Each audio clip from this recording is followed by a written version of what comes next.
ፕሬዝዳንት ታዬ አጽቀሥላሴ፣ ክቡር የቀድሞ የኢፌዴሪ ፕሬዝዳንት ዶክተር ሙላቱ ተሾመ፣ ክቡር አፈጉባኤ ታገሰ ጫፎ፣ ክቡር አፈጉባኤ አገኘሁ ተሻገር፣ የጠቅላይ ፍርድ ቤት ፕሬዝዳንት ክቡር ቴዎድሮስ ምህረት፣ ክቡር ምክትል ጠቅላይ ሚኒስትር ተመስገን ጥሩነህ፣ ክቡር አቶ አደም ፋራህ የፓርቲያችን ምክትል ፕሬዝዳንት፣ ክቡር ፊልድ ማርሻል ብርሃኑ ጁላ እና የጦር መኮንኖች፣ የተከበራችሁ የሁሉም ክልል ርዕሳነ መስተዳድሮች፣ ሚኒስትሮች፣ የሃይማኖት አባቶች፣ በዚህ ስፍራ የተገኛችሁ ተጋባዦች በሙሉ ከሁሉ አስቀድሜ 2017 በብዙ ድል፣ በብዙ መከናወን፣ በብዙ ስኬት ላሸጋገረን በጠራ ሐሳቤ ላይ መጪውን ጊዜ በተስፋ እንድንጓዝ ለረዳን ፈጣሪያችን ምስጋና እንዳቀርብ ይፈቀድልኝ። በብዙ የተረዳን፣ በብዙ የታገዝን፣ ብዙ መከናወን ያየን ሰዎች ከስኬት በኋላ በምስጋና የሚገባውን ለፈጣሪ መስጠት እጅግ አስፈላጊ ልምምድ ስለሆነ እንደኔ ያለ እድለኛ ሰው ደጋግሞ ፈጣሪውን ሲያመሰግን እናንተም ብትተባበሩት አይከፋም።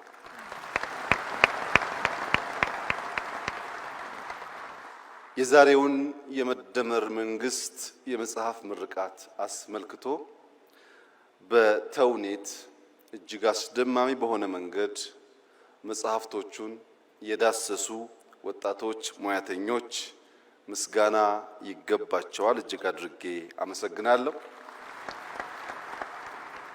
ታዳጊ ህፃናት በሰርከስ በእውቁ እና ሀገር ወዳዱ ድምፃዊ ነዋይ ደበበ ታግዘው ላቀረቡልን ሰርከስ እነሱንም ማመስገን እፈልጋለሁ። ዶክተር እዝራንም እንደዚሁ ማመስገን እፈልጋለሁ። ዶክተር ፍጹም፣ ዶክተር ዮሴፍ፣ አቶ ጌታቸው፣ አቶ ዘሪሁን እንዲሁም ዶክተር ዳኛቸው እጅግ አስደማሚ በሆነ መንገድ ስለ መጽሐፉ ያላቸውን ምልከታ በግልጽ ቋንቋ እና እጅግ አስተማሪ በሆነ መንገድ ማቅረብ ስለቻሉ በግሌ እጅግ የተደመምኩ መሆኔን እየገለጽኩ እነሱንም ማመስገን እፈልጋለሁ።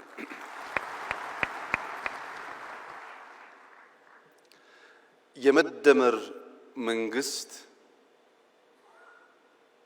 ጊዜ ካለፈ በኋላ ዘመን ካለፈ በኋላ እንዲህና እንዲያነበር እኮ ያሰብኩት ትውልድ ይፋረደኝ እሳቤ ይሄ ነበረ እንዳልከውን እንዳላሳካ አስቸገሩኝ እንጂ ለሚል ሰበብ ፍለጋ የተዘጋጀ መጽሐፍ ሳይሆን ጊዜ ሲዝን ተሰጥቶናል።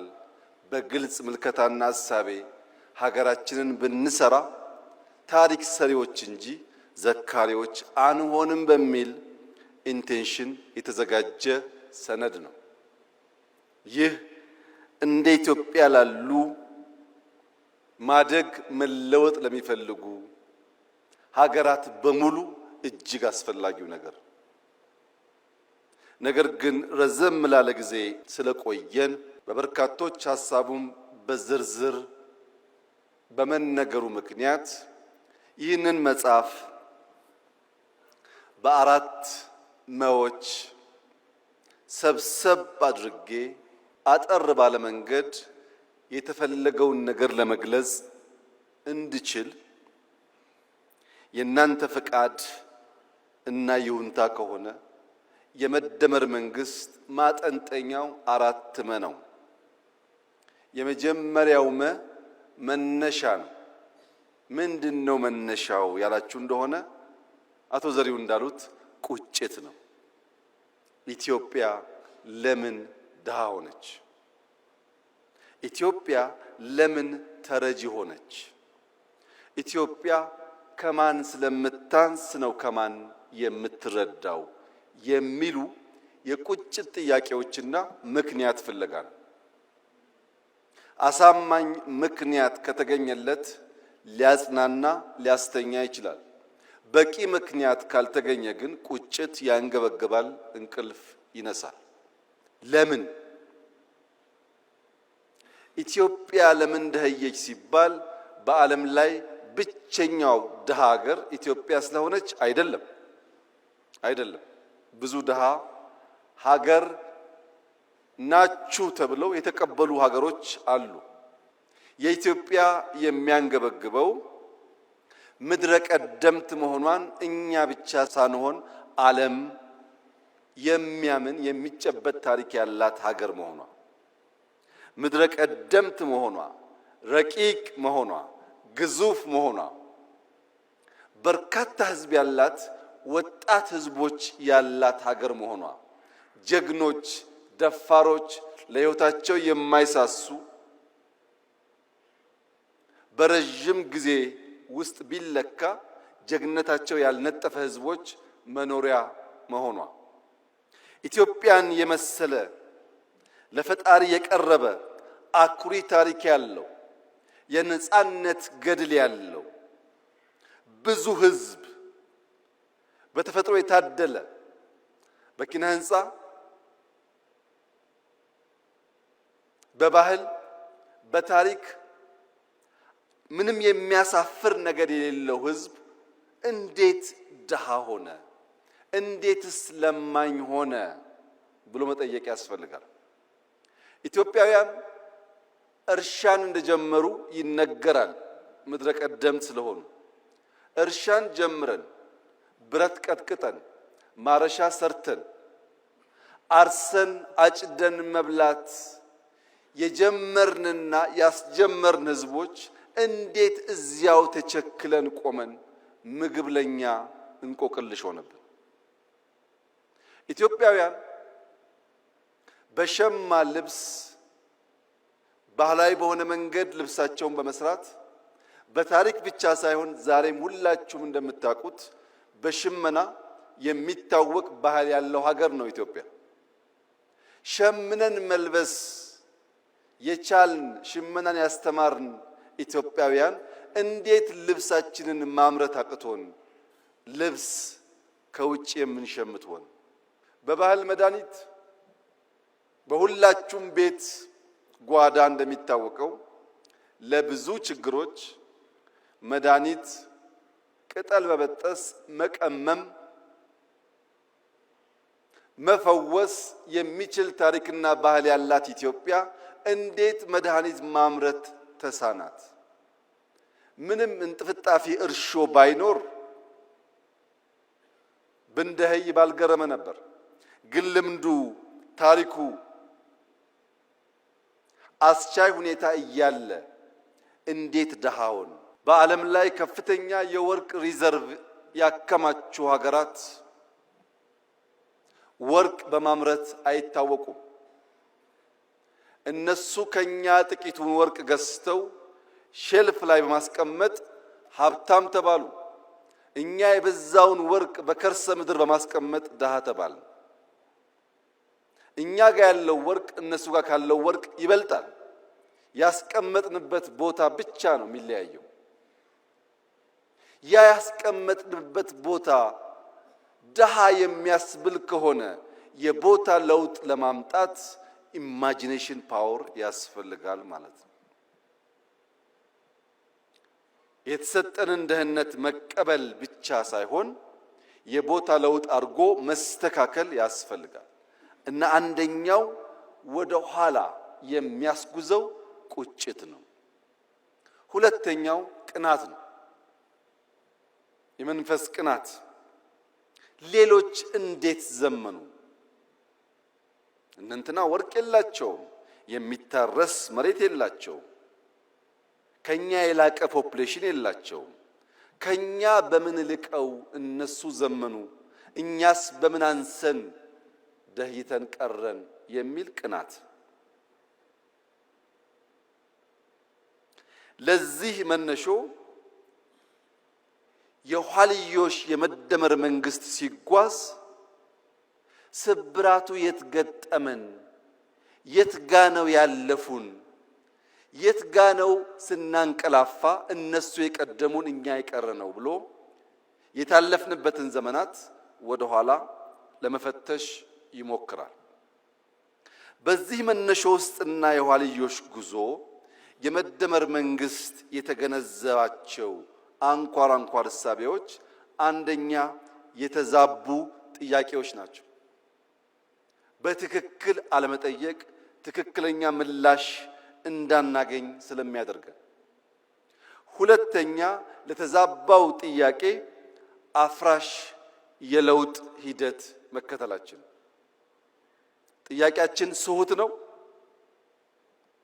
ለዚያ የምንሰጠው ምላሽ ደግሞ አፍራሽ ነው። የኛ ብቃት የኛ የለውጥ አራማጅነት የሚለካው ትናንትናን በመናድ ትናንትናን በማፍረስ እንጂ የጎደለ ሞልተን የላቀ የተሻለ አሸጋግሮ በመስጠት አልነበረም። የመደመር መንግስት ያልተሄደበትን መንገድ መጓዝ ይመርጣል። ይህን ለማሳየት መነሾውን ለመገንዘብ ህዳሴና ሱዳን በቂ አስተማሪ ምሳሌ መሆን ይችላሉ። ሱዳን እኛ ስንለወጥ ሰላማዊ ሀገር ነበር። ከኛ ለውጥ በኋላ የሱዳን ለውጥ እኛ ለማገዝ እንደሞከርነው ከሞላ ጎደል ሰላማዊ ነበር። ነገር ግን የተዛባ ጥያቄ ሲነሳና ምላሹ ማፍረስ ሲሆን ዛሬ ሱዳን ቀድሞ በልጆቿ የገነባችውን የካርቱም ኢንተርናሽናል ኤርፖርት እንዳልነበር አድርገዋለች። 10 ሚሊዮን ገደማ የሚጠጋ ህዝብ የሚኖርበት የካርቱም ከተማ ያን ህዝብ መሸከም የማይችል ከተማ ሆኗል። ለምን? የተከተሉት የመረጡት መንገድ አፍራሽነት። እኛ ደግሞ እጅግ የገዘፈ በገንዘብም በሐሳብም በአሰራርም የሚገዝፈውን ህዳሴ ከነስብራቱ ነበር የተቀበልነው። በነገራችን ላይ ሰሞኑን ህዳሴን በሚመለከት ማን ሰራው፣ እንዴት ሰራው፣ የማን ድርሻ ስንት ፐርሰንት ይሆናል የሚል ጉዳይ በእጅጉ አከራካሪ ሆኖ ቆይቷል። ለምን? ስለጨረስ ነው።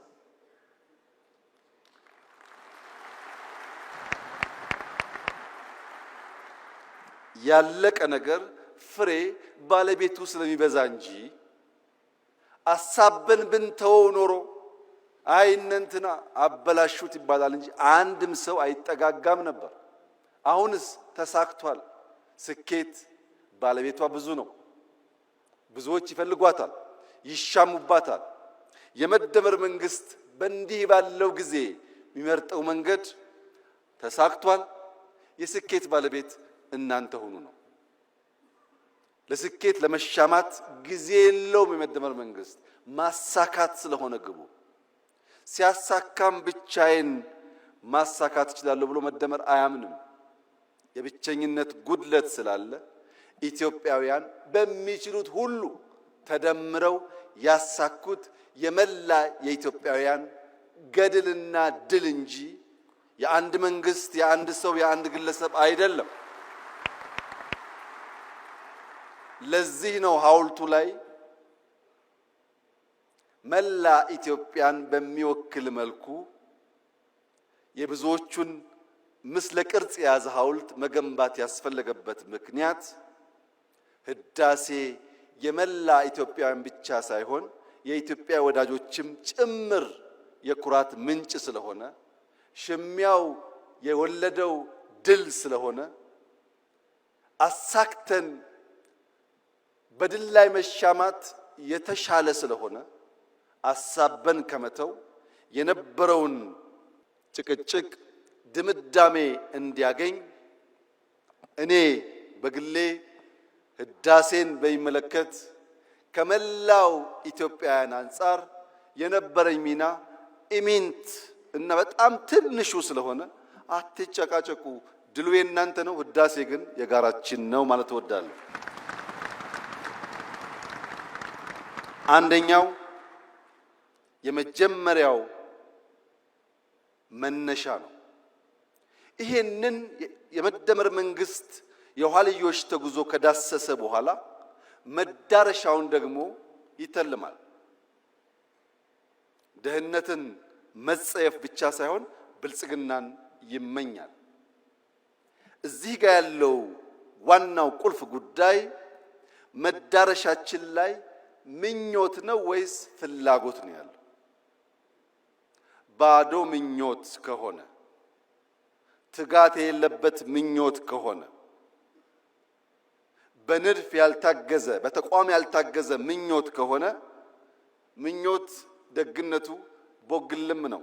ዛሬ እንመኛለን፣ ነገ እንረሳለን። የመደመር መንግስት ከምኞት ይሻገራል፣ ፍላጎት ነው።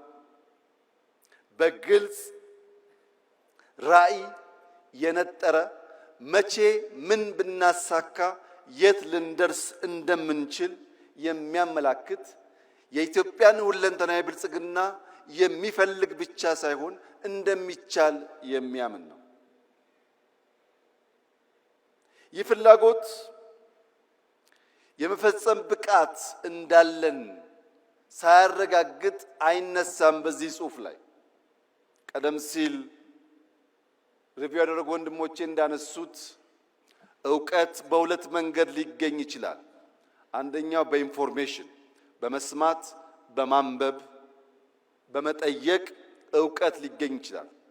ሁለተኛው የዕውቀት ማግኛ መንገድ ግን የተግባር ልምምድ ነው።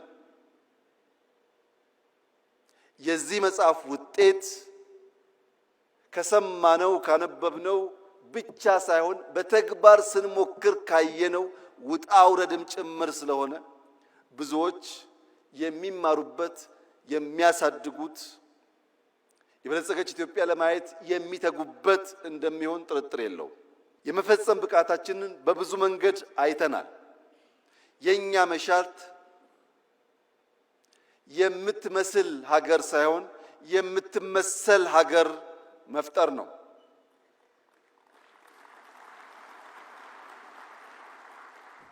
ለመምሰል ሞክረናል፣ ብዙ ጊዜ አልተሳካም። አሁን በእኛ መልክ፣ በእኛ እሳቤ፣ በእኛ ባህል ልክ ተቀርጾ በምሳሌነት የሚወሰድ ሀገር መገንባት እንፈልጋለን። ይህ ደግሞ ይቻላል ብሎ የመደመር መንግስት በጽኑ ያምናል። ለምሳሌ አረንጓዴ አሻራ በጥቁር ሕዝቦች ታሪክ እስከ ዛሬ ድረስ ማንም ያልሞከረው ነው። 48 ቢሊየን ችግኝ። ይህ የምንመስለው ሳይሆን የምንመሰልበት ሆኖ በታሪክ ማህደር የሚቀመጥ ይሆናል። እያንዳንዱ የጥቁር ዘር እንደሚችል፣ እንደሚያስብ፣ እንደሚቀናጅ ተሰናስሎም ትልቁን ነገር ማሳካት እንደሚችል አንድ ማሳያ ተደርጎ ሊወሰድ ይችላል። ሁለተኛ፣ ቅድም ያነሳሁት ህዳሴ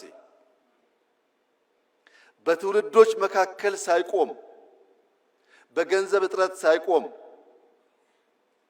በኮሮና ሳይቆም፣ በጦርነት ሳይቆም ኢትዮጵያውያን ያላቸውን ቁጭት በዚህ ልክ መግለጥ ከቻሉ የትኛውም የጥቁር ዘር ትልቅ ነገር አስቦ ሳይለምን፣ ሳይበደር፣ ሳይለቃ ሊከውን እንደሚችል የሚያረጋግጥ ሁለተኛ ምሳሌ ነው።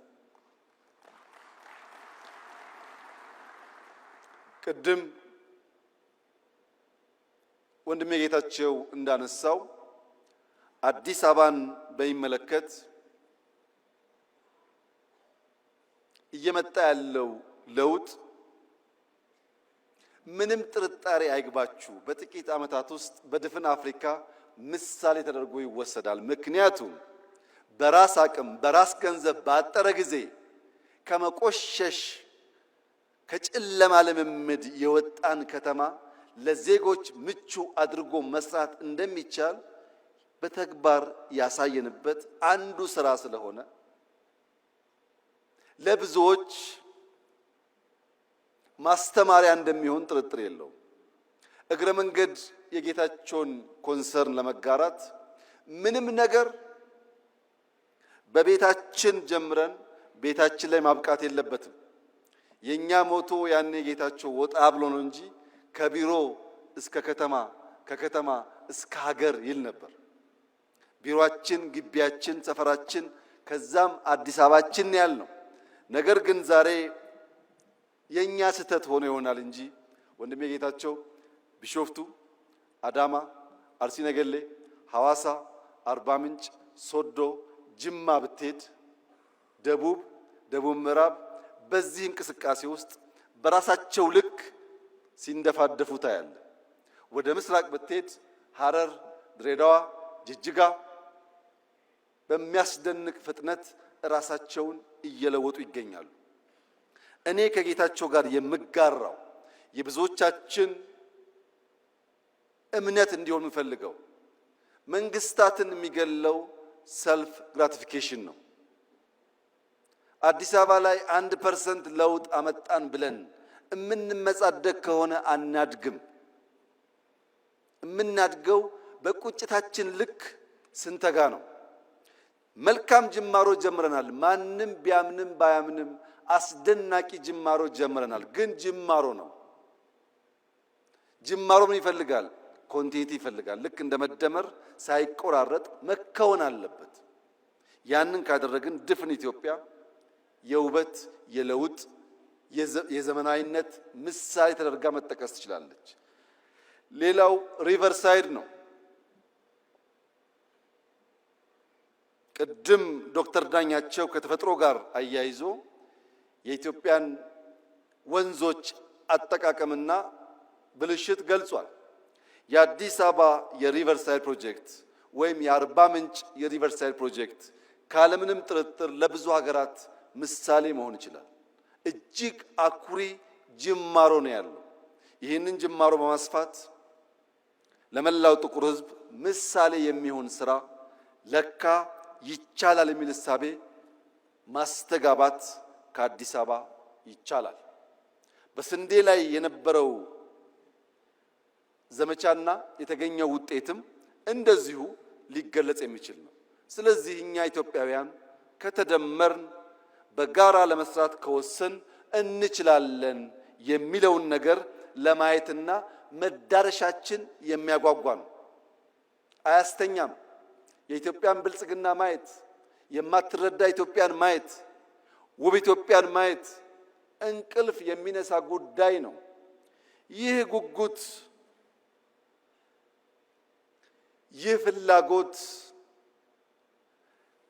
በታሪክ ካየነው ስብራት ወደምንፈልገው ራዕይ ለመድረስ እንዲሁ በዝላይ ብቻ ሳይሆን መንገዱን በትክክል መቀየስ ይፈልጋል። ሶስተኛው መንገዱ ነው። እንዴት ብንጓዝ ነው ያን የሚያጓጓ ራዕይ ልናሳካ የምንችለው? አንደኛ ከውስጥ ወደ ውጭ በማየት ነው። የኢትዮጵያ ክርስትና፣ የኢትዮጵያ እስልምና ለዓለም የሚያስተምረው ትርፍ ዕውቀት ያለው እንጂ ከዓለም የሚናፍቅ ሊሆን አይችልም። ምክንያቱም ክርስትና ተጀምሮ በ30 ዓመቱ ገደማ ነው ኢትዮጵያ የገባው። እስልምና ተጀምሮ በተጀመረበት አገር ሳይስፋፋ ነው ኢትዮጵያ የገባው። 1000 ዓመት የደለበ ዕውቀት ያላት ኢትዮጵያ ለማስተማር እንጂ ከሌሎች ለመማር የምትጓጓ መሆን የለባትም። ከውስጥ ወደ ውጭ ማየት አለብን። ከውጭስ መማር አለብን። ያለፉን፣ የቀደሙን፣ የሰለጠኑ፣ የፈጠሩ ሀገራት አሉ። መማር አለብን።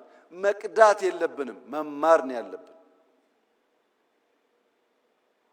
ከነሱ ስንማር የኛን መርምረን አሰናስለን ግልጥ ያለ ሐሳብ መያዝ ስንችል የአቅምና የአቋም ድማሮን ስንፈጥር ኢትዮጵያ ውስጥ የአቅምና የአቋም ድማሮ ከፈጠርን ተአምር መስራት እንችላለን። የአቅምና የአቋም ድማሮ ግን መፍጠር አስቸጋሪ ሆኖ ለሚታየን ዜጎች የዛሬው መድረክ በቂ አስተማሪ ይመስለኛል። አብይና ዘሪሁን፣ አብይና ጌታቸው፣ አብይና ፈላስፋው ዳኛቸው ስለ ሀገራቸው ጉዳይ በአንድ ቦታ የሚቀራረብ ቋንቋ መነጋገር የሚችሉ ከሆነ ከነዚህ ሰዎች የተለየ ክሪቲክ፣ ከነዚህ ሰዎች የተለየ ሐሳብ የሚያንሸራሽር እምብዛም የለም። ዳኛቸው ማለት እድሜ ልኩን በመተቸት በመቃረን ሐሳብ በማመንጨት በመጠየቅ የራሱን ስራ እስኪሰዋ ድረስ ተጋድሎ ያደረገ፣ ከቤተሰብ እስኪቃረን ድረስ ተጋድሎ ያደረገ የረጅም ዘመን የበቃ ምሁር ነው። ዘሪሁን በኢህአዴግ በመጀመሪያ ወራት ከዩኒቨርሲቲው ከተባረሩ ምሁራን መካከል አንዱ ነው። በዚሁ ስራው ኢህአዴግ ውስጥም ደጋፊ ተቺ ነበር፣ በእኛ ጊዜም ተቺ ነበር። ለመተቸት ሐሳብ ለመመንዘር ችግር ያለባቸው ሰዎች አይደሉም። የጌታቸው መናገር አያስፈልግም ብዬ ከነዚህ ሰዎች የተሻለ የደረጃ ሐሳብ ይዞ በኢትዮጵያ ናሽናል ኢንትረስት ላይ የሚታገል ብዙ ሰው አላየውም። ለሁላችንም ኢትዮጵያ ትበቃለች። የምንደመረው በአንድ ጭንቅላት ለማሰብ አይደለም፣ ስለ አንድ ሀገር ለማሰብ ነው። የምንደመረው በአንድ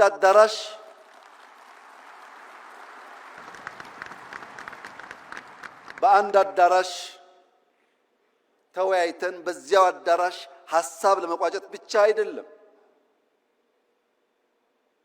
ከአዳራሽ ውጪ የሚንሸራሸሩ ሐሳቦች ካሉ ለማድመጥ ዝግጁ በመሆን ጭምር ነው። የተከበራችሁ ታዳሚያን፣ በኢትዮጵያ ታሪክ እንደዚህ ዘመን ሁሉም ሰው ተናጋሪና ተንታኝ የሆነበት ዘመን አልነበረም።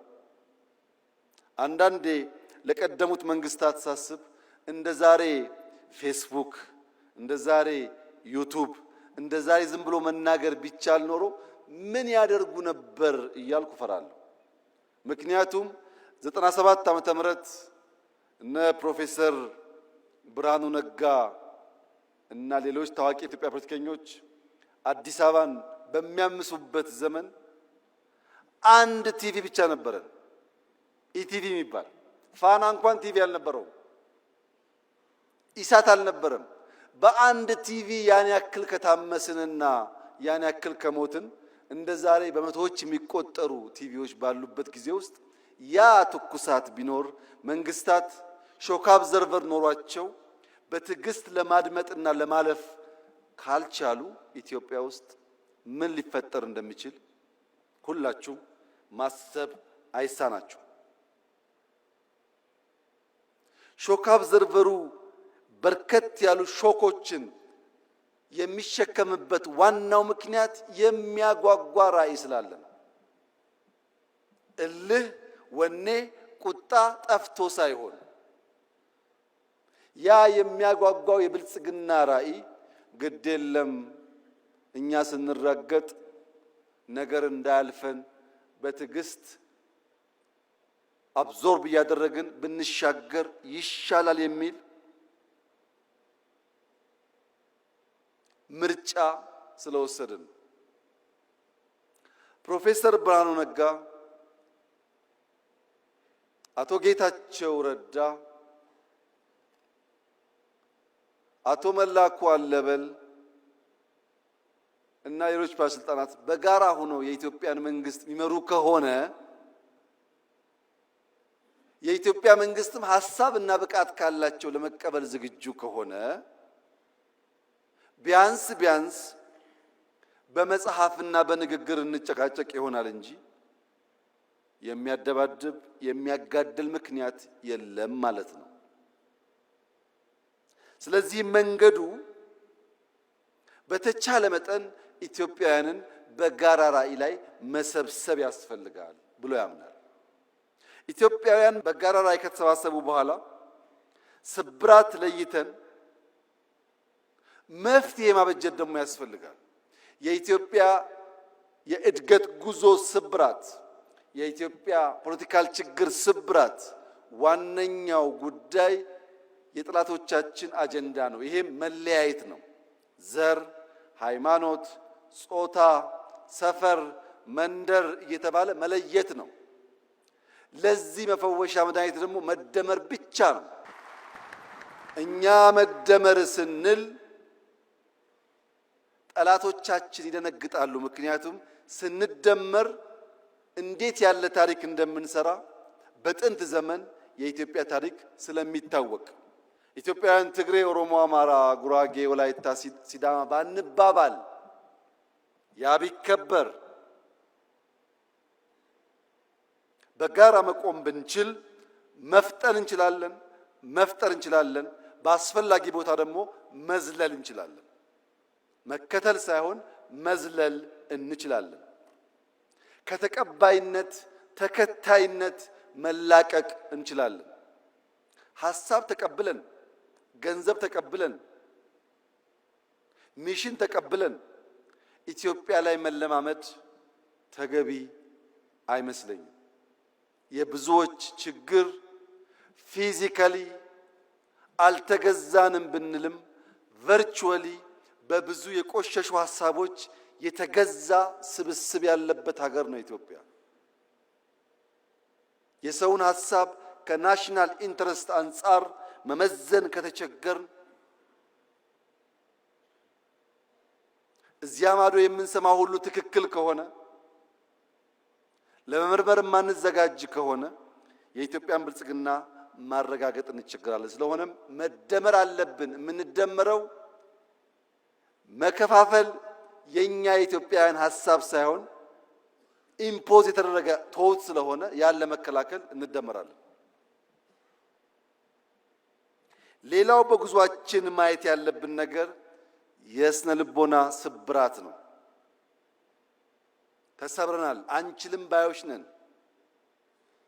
ይሄ ነገር አዲስ አበባ ነው፣ ይሄ ነገር ኢትዮጵያ ነው። የአዲስ አበባን ኮሪደር ዲዛይን ያደረገላችሁ ማን ነው? ገንዘቡስ ከየት መጣ? ማን ነው ኮንትራክተሩ? ለምን ኢትዮጵያውያን አንችልም ብለን ተቀብለናል።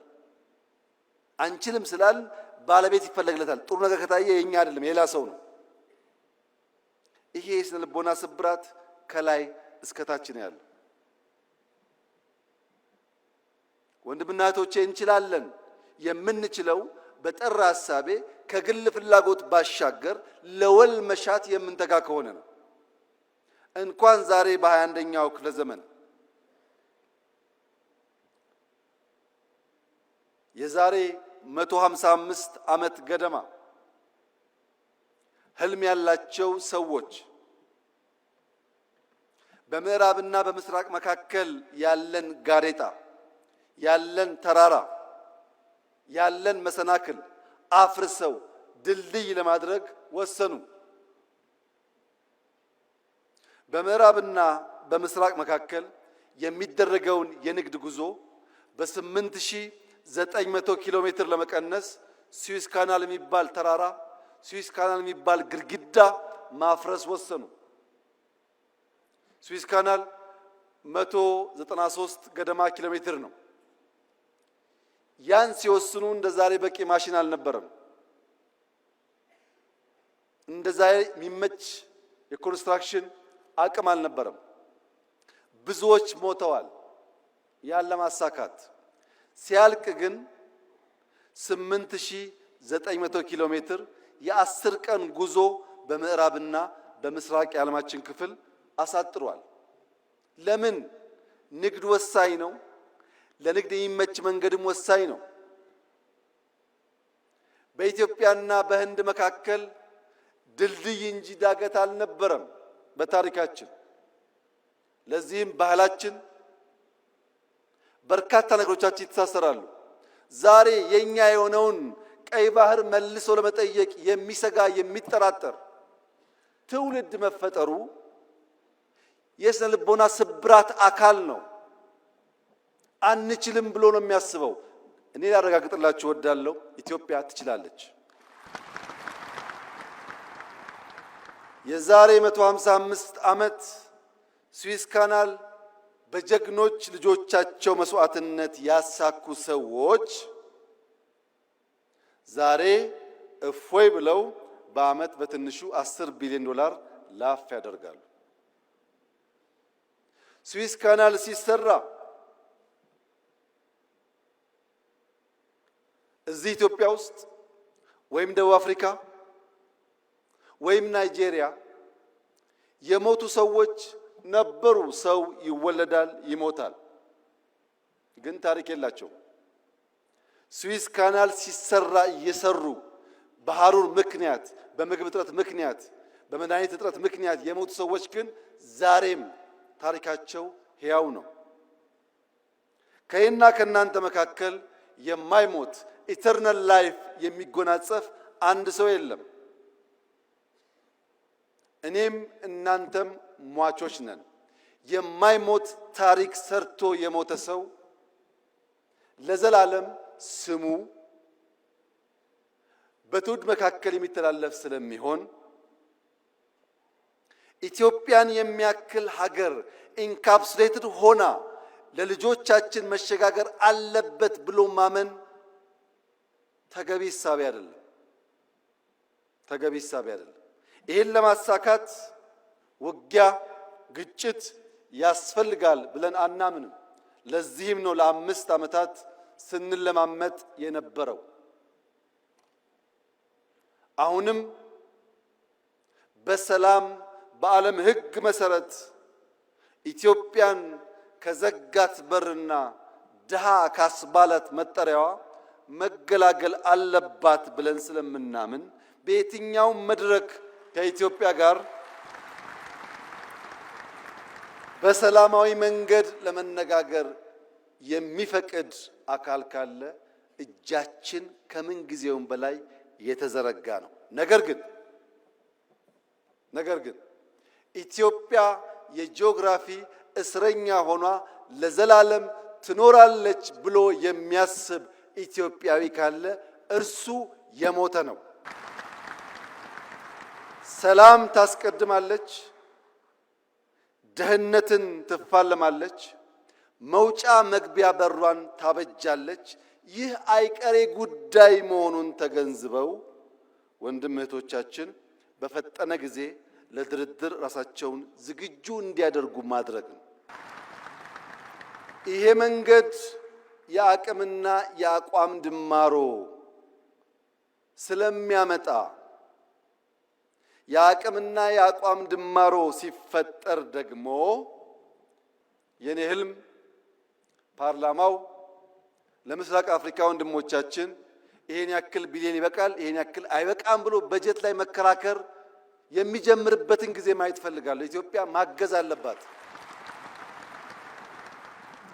ልክ ሌሎች እኛን ለማገዝ ተከራክረው እንደሚወስኑት እኛም ወንድሞቻችንን ለማገዝ በግልጽ ሕግና ስርዓት ተከትለን ተወያይተን ገንዘብ አሎኬት አድርገን ወንድሞቻችን የምናገዝ መሆን አለብን። ያ እንዲሆን ደግሞ አራተኛው ማ ያስፈልጋል።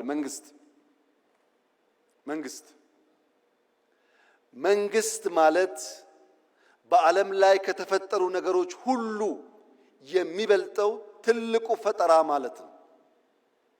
ኒውክሌር ሳይንስ አይደለም፣ ስፔስ ሳይንስ አይደለም፣ አርቲፊሻል ኢንተለጀንስ አይደለም። ትልቁ ፈጠራ መንግስትን መፍጠር ነው።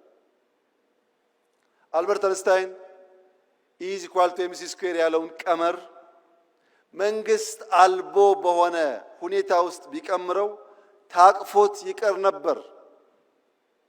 ያን ፈጠራ ያን ህልም እውን ያደረገው መንግስት ነው።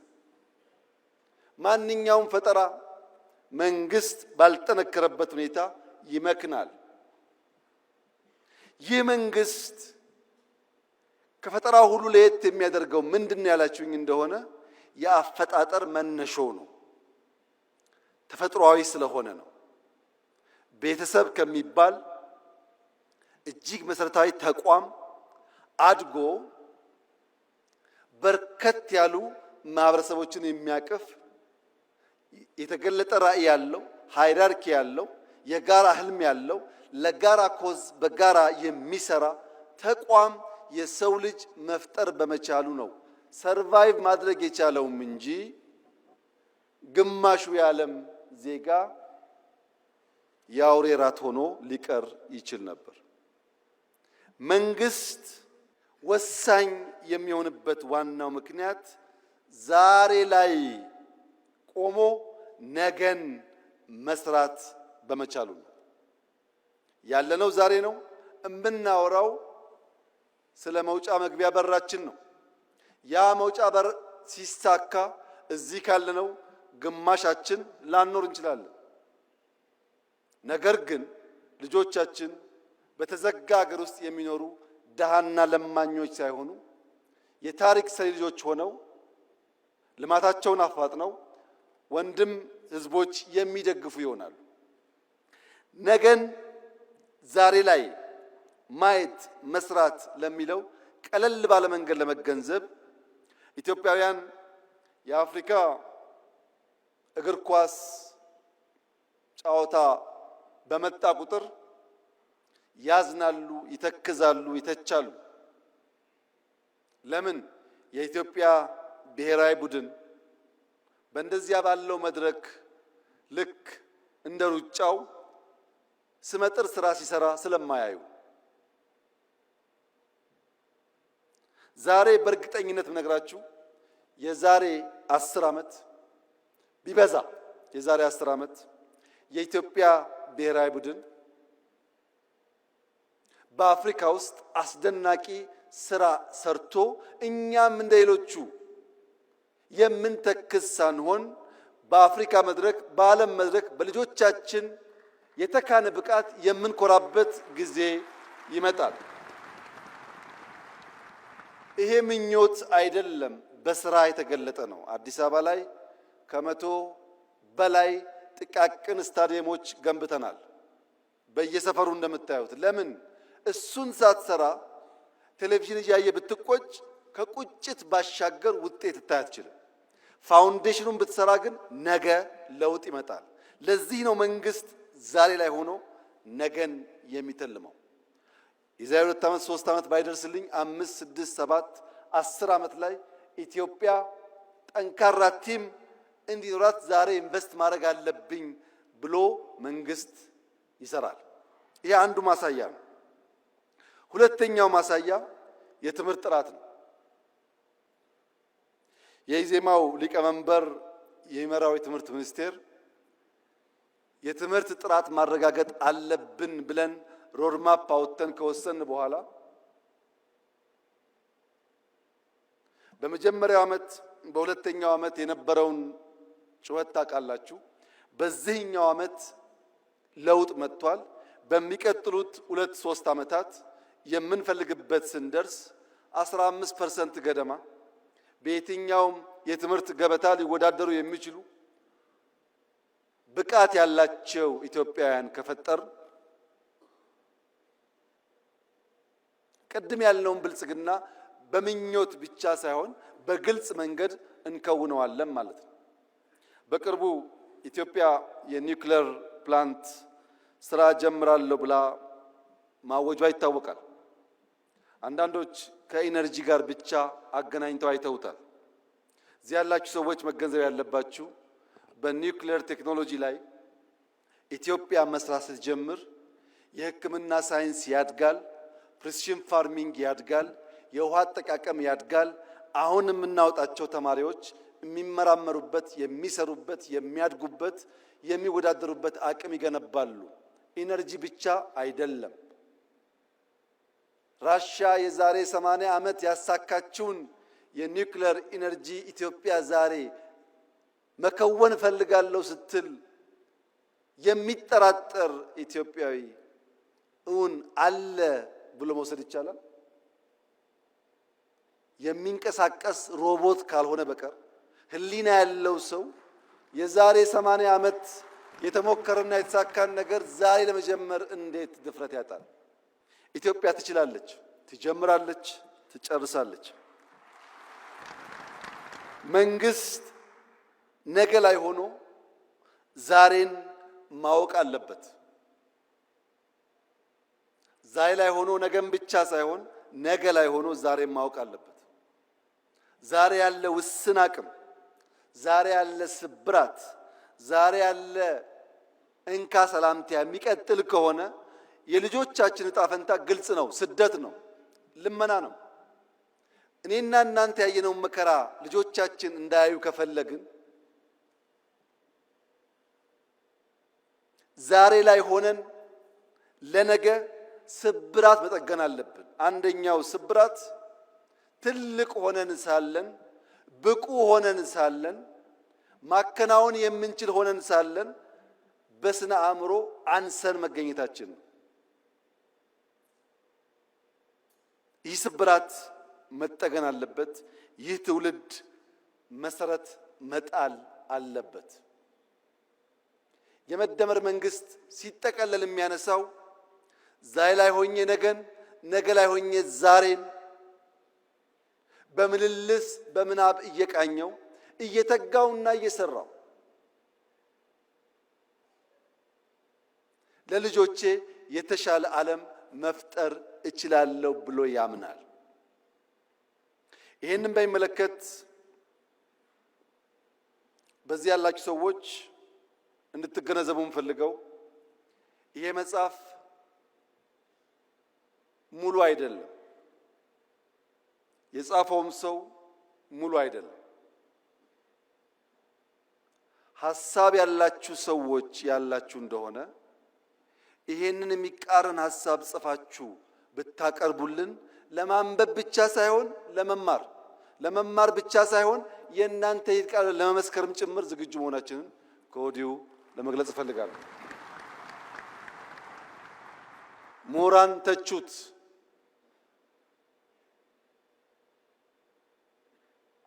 በተቃረነ መንገድ ሐሳብ ማፍለቅ የሚችሉ ሰዎችም አፍልቁ። ነገር ግን ሐሳብ አልቦ በሆነ መንገድ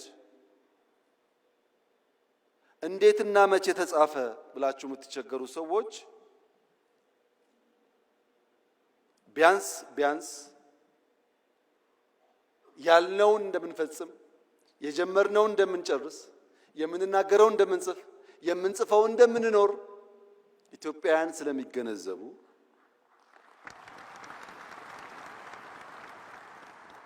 በውስጥ ያላችሁ ዋናው ትምምን የሚያስፈልገው በውስጥ ላሉ ሰዎች ነው።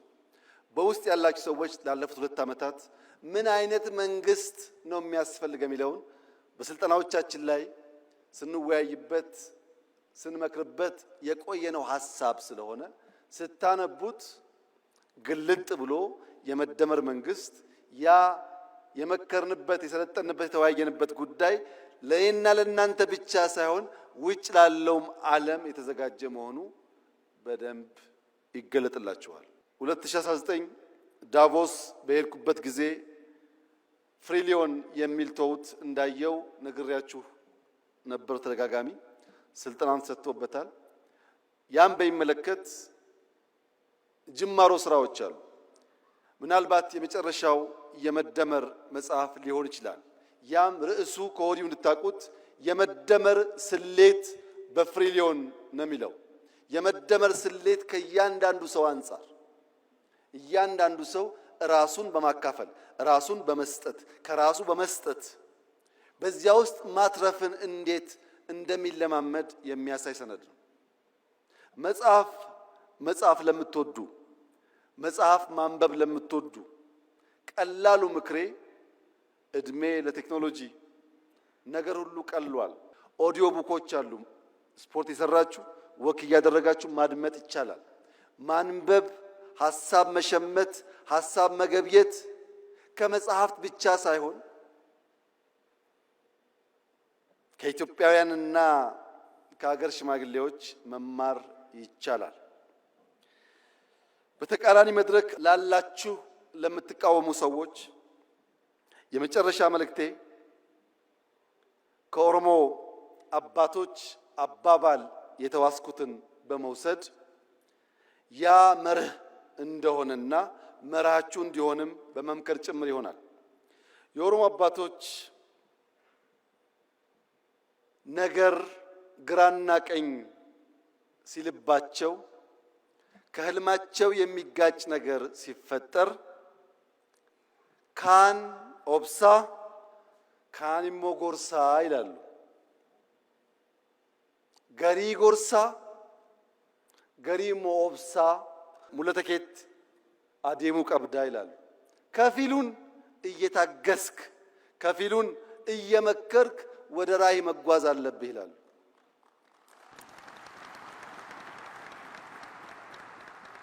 ካን ጎርሳ ካን ኦብሳ ለኔም ለእናንተም ይሰራል።